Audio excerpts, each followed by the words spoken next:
For the first time in 4 months, I'm finally venturing into the centre of Edinburgh. The easing of lockdown is well underway. Cafes, bars, restaurants all opening, with appropriate social distancing, of course. So I thought I'd come in and explore the city and see whether it's still deserted or whether life is returning to normal. Fancy joining me? Welcome to Rog Vlog.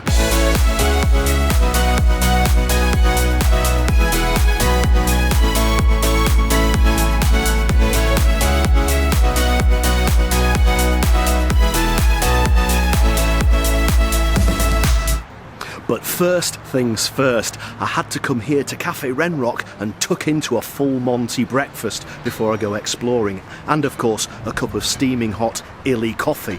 Oh, it's so good to be back.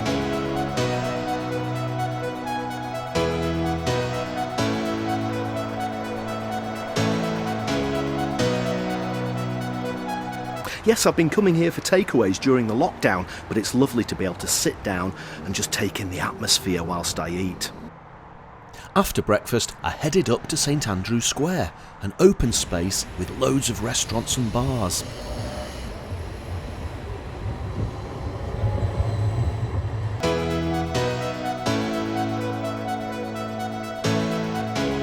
I'm surprised. All these restaurants are still closed. I was fully expecting to see things starting to open up, but actually, looking around, hardly anything is open.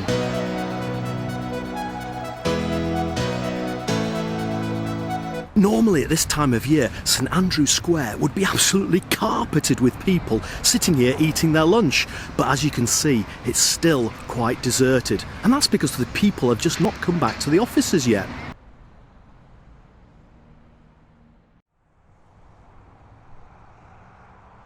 All right, let's go and check out Princes Street Gardens next.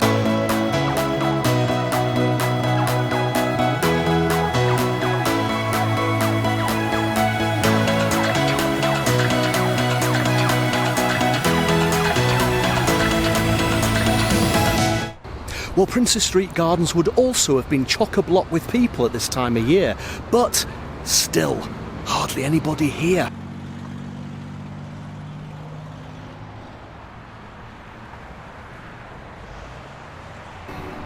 And the Scott Monument's closed. Not that I was planning to climb up there today, of course.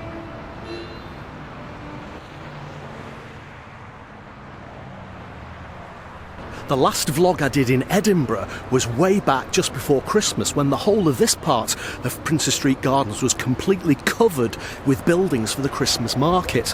Now, it took them nearly 6 months to put Princes Street Gardens back to normality, and there's only just a few people enjoying that normality today.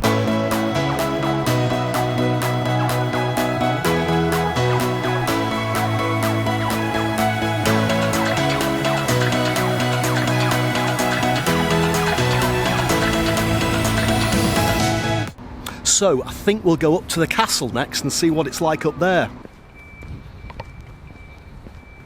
Normally at this time of year, mid-July, we'd be gearing up towards the Edinburgh Festival, so the big wheel will have arrived and they'll have started putting up portable pubs in all the open spaces.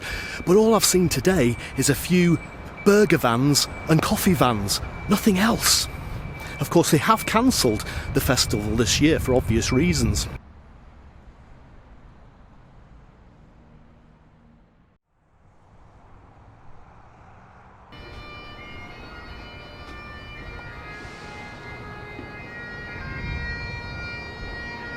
And the Royal Mile, completely deserted, almost.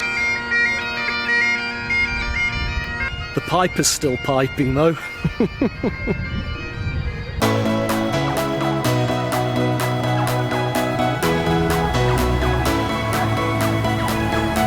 This is the Edinburgh Castle Esplanade. And I've lived here for 27 years, and in July I've never ever seen it like this, and I probably will never see it like this again. And normally there's a huge stadium built here for the Edinburgh Tattoo, but as with everywhere else, it's deserted almost.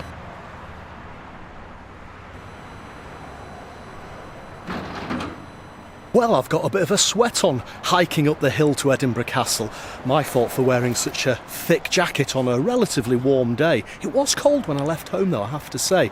And as you would expect, Edinburgh Castle is closed as well. So what I'm going to do is I'm just going to linger around the esplanade, cool down and enjoy the views over Edinburgh.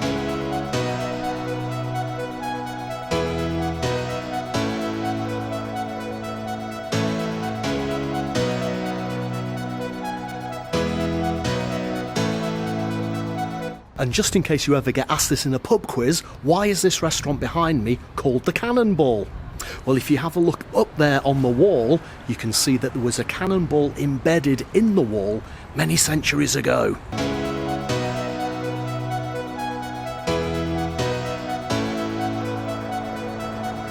Well, I've really enjoyed my first saunter around the city in just over 4 months. It's great to see life returning to the centre of Edinburgh, albeit not as quick as I thought it might.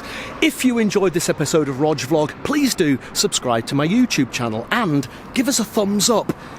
And I'll see you on the next video.